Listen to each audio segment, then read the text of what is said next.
Hello दोस्तों, this is Shekhar. दोस्तों हम लोग आज डीएलएड बीटीसी का सेमेस्टर सेकंड का विज्ञान का वस्तुनिष्ठ प्रश्न को हल करेंगे। तो चलिए यहाँ से स्टार्ट करते हैं क्वेश्चन नंबर फर्स्ट से। क्वेश्चन नंबर फर्स्ट कह रहा है कि सूर्य पर पाए जाने वाले तत्व है hydrogen lithium, hydrogen helium, hydrogen beryllium या फिर हाइड्रोजन जिनॉन। सूर्य पर पाए जाने वाले के जो भी तत्व है उसका क्या नाम है इसमें से? तो यह हाइड्रोजन और हीलियम से बना हुआ सूर्य का निर्माण हुआ है। हाइड्रोजन और हीलियम सेकेंड आंसर, मतलब सेकेंड ऑप्शन इसका करेक्ट आंसर हो जाएगा। अगला क्वेश्चन है कि सूर्य के वायुमंडल को किस रूप में नहीं बांटा गया है? फोटोस्फीयर, क्रोमोस्फीयर, कोरोना या फिर सूर्य के धब्बे। तो सूर्य के वायुमंडल को सूर्य के धब्बे के रूप में डिवाइड नहीं किया गया है। ठीक, सूर्य के धब्बे आंसर हो जाएगा। अगला क्वेश्चन, सौर परिवार के अंतस्थ ग्रह कौन है? बुध, शुक्र, पृथ्वी, मंगल, बृहस्पति, शनि, यूरेनस, नेपच्यून। बुध, बृहस्पति, शुक्र, प्लेटो, शुक्र, पृथ्वी, मंगल या फिर बृहस्पति। इसको मैं एक बार बताना चाहूँगा। देखिए इसमें होता है सूर्य से दूरी के क्रम में सबसे पहले यहाँ पे सूर्य होता है। सूर्य के बाद ये बुध, शुक्र, पृथ्वी, मंगल, बृहस्पति, शनि, बाकी अरुण वरुण इसमें आ जाएगा। तो ये बता रहा है कि अंतस्थ ग्रह है, तो कौन होगा इसमें? तो जो शुरू के ग्रह होता है, शुरू के 4 ग्रह बुध, शुक्र, पृथ्वी और मंगल तक, ये इन सभी ग्रह को अंतस्थ ग्रह के नाम से जाना जाता है। और इसके बाद के जितने भी ग्रह है उसको बाह्य ग्रह के नाम से जाना जाता है। तो इसमें कौन सा ऑप्शन सही हो जाएगा? तो यह बुध, शुक्र, पृथ्वी, मंगल यह सभी सौर परिवार के अंतस्थ ग्रह है, मतलब फर्स्ट ऑप्शन इसका करेक्ट आंसर हो जाएगा। अगला देखते हैं। अगला क्वेश्चन कर रहा है कि लाल ग्रह है कौन? बुध, शुक्र, पृथ्वी या फिर मंगल। लाल ग्रह के नाम से किसे जाना जाता है? देखिए लाल ग्रह के नाम से मंगल ग्रह को जाना जाता है। मंगल ग्रह आंसर हो जाएगा।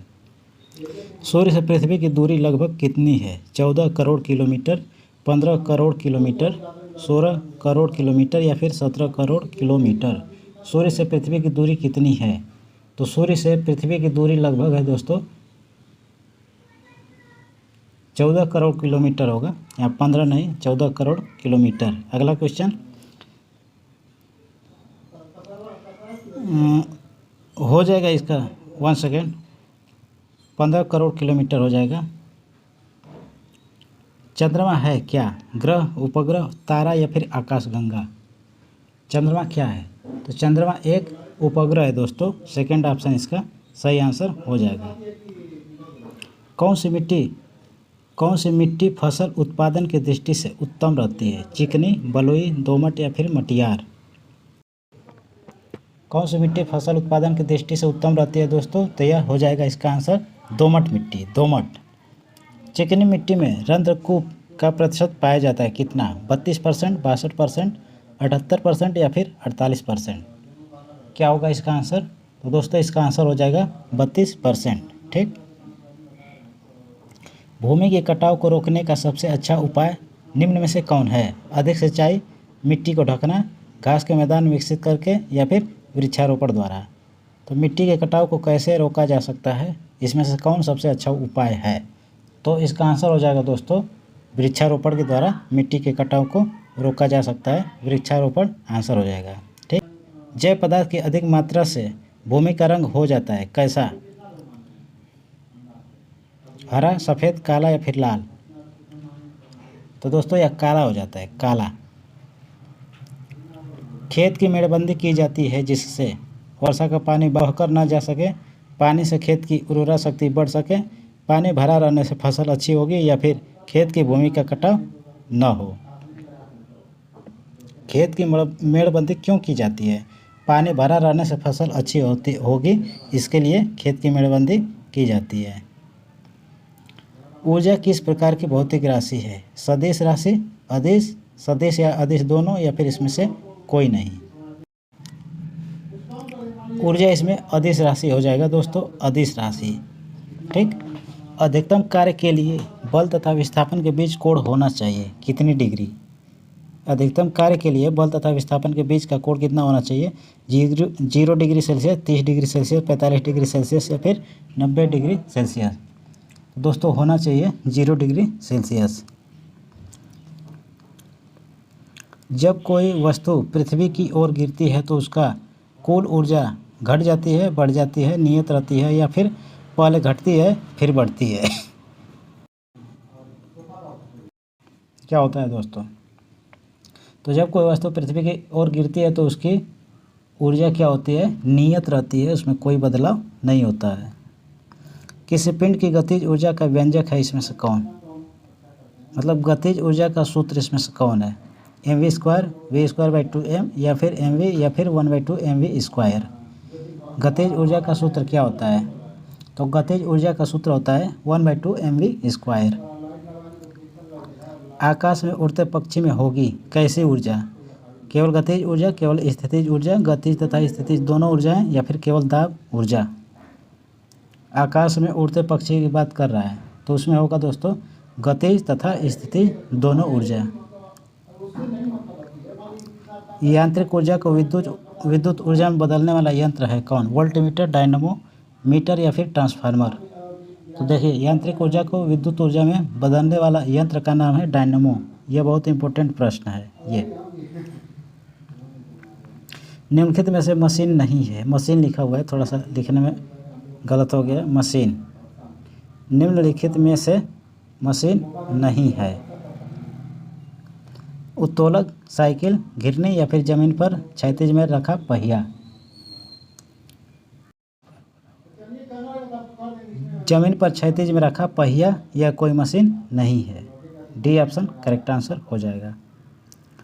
वेज का उदाहरण है आरी व कुल्हाड़ी, आलपेन व सुई, गेंती या फावड़ा व चाकू, उपयुक्त सभी। वेज का उदाहरण इसमें से कौन है?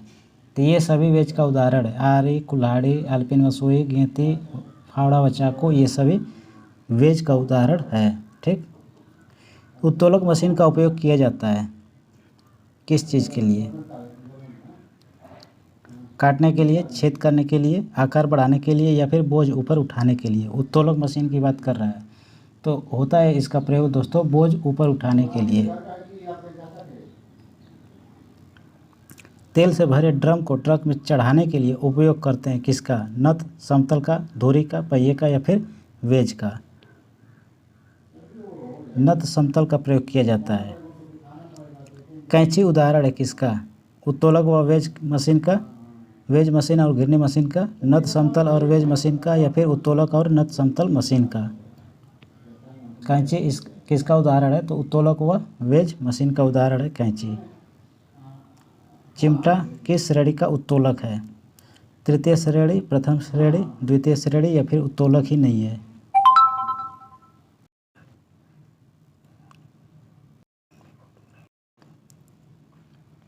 आंसर इसका क्या होगा? इसका आंसर हो जाएगा तृतीय श्रेणी का उत्तोलक है चिमटा। ठीक। कोशिका की खोज किसने किया था? रॉबर्ट टेलर ने, रॉबर्ट हुक ने, कार्ल लिन्ने ने या फिर रॉबर्ट ब्राउन ने? कोशिका की खोज करने वाले व्यक्ति का नाम है रॉबर्ट हुक। रॉबर्ट हुक के द्वारा कोशिका की खोज किया गया। कोशिका के विभिन्न कार्यों के लिए कोशिका के अंदर ऊर्जा का निर्माण होता है केंद्रक में, केंद्रिका में, हरितलवक में या फिर माइटोकांड्रिया में? तो माइटोकांड्रिया इसका आंसर हो जाएगा। प्रोटीन संश्लेषण से संबंधित है राइबोसोम, केंद्रक, हरितलवक या फिर गोल्जी काय? तो प्रोटीन संश्लेषण से संबंधित इसमें से है राइबोसोम। ठीक। नेक्स्ट, माइटोकांड्रिया का संबंध है उत्सर्जन से, जीवद्रव्य से, श्वसन से या फिर प्रकाश संश्लेषण से? तो यह श्वसन, माइटोकांड्रिया का संबंध श्वसन से होता है, मतलब श्वसन इसका आंसर हो जाएगा। प्रोकैरियोटिक कोशिका है, प्रोकैरियोटिक कोशिका है जीवाणु में, नील हरित शैवाल में, ब्रायोफाइटा में या फिर जीवाणु व नील हरित शैवाल में? आंसर इसका हो जाएगा जीवाणु व नील हरित शैवाल में। ठीक। नेक्स्ट, पादप कोशिका की पहचान है माइटोकांड्रिया, जीवद्रव्य कला, कोशिका भित्ति या फिर सेंट्रोसोम? कोशिका भित्ति, आंसर इसका होगा कोशिका भित्ति। ठीक। हरे पेड़ पौधे होते हैं स्वपोषी, परपोषी, दोनों या फिर कोई नहीं। देखिए स्वपोषी हरे पेड़ पौधे होते हैं। स्वपोषी का मतलब कि अपने भोजन का निर्माण स्वयं करने वाला, जो अपना भोजन का निर्माण कर लेता है उसे स्वपोषी कहा जाता है। जो अपना भोजन स्वयं नहीं बना पाता है, निर्माण नहीं कर पाता है, वह परपोषी होता है। परपोषी का मतलब दूसरे पर निर्भर, स्वपोषी मतलब अपने पर निर्भर। तो हरे पेड़ पौधे स्वयं अपना भोजन बना लेते हैं, इसलिए इसको स्वपोषी के नाम से जाना जाता है। लार में उपस्थित एंजाइम है पेटिसन, टाइलिन, इंसुलिन या फिर जठर रस। तो लार में उपस्थित एंजाइम टाइलिन होता है। टाइलिन मतलब सेकेंड ऑप्शन सही हो जाएगा। पित्त का स्राव होता है अग्न्याशय द्वारा, अमाशय द्वारा, यकृत द्वारा या फिर प्लीहा द्वारा। तो यह होता है यकृत द्वारा, मतलब थर्ड ऑप्शन इसका करेक्ट आंसर हो जाएगा।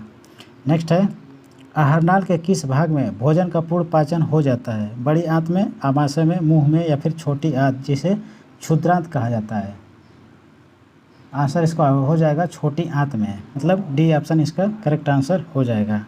इंसुलिन का स्राव होता है यकृत द्वारा, अग्न्याशय द्वारा, पित्ताशय द्वारा या फिर प्लीहा द्वारा। इंसुलिन का स्राव किसके द्वारा होता है? तो अग्न्याशय के द्वारा, प्लीहा का या मतलब कि इंसुलिन का स्राव होता है। श्वसन की क्रिया में कौन सी गैस उत्सर्जित होती है?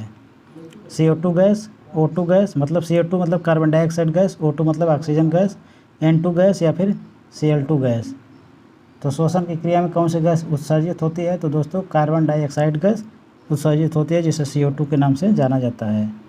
अब प्रश्न ये है कि बताइए कि CO2 गैस का वायुमंडल में कितना प्रतिशत योगदान है, बताइए।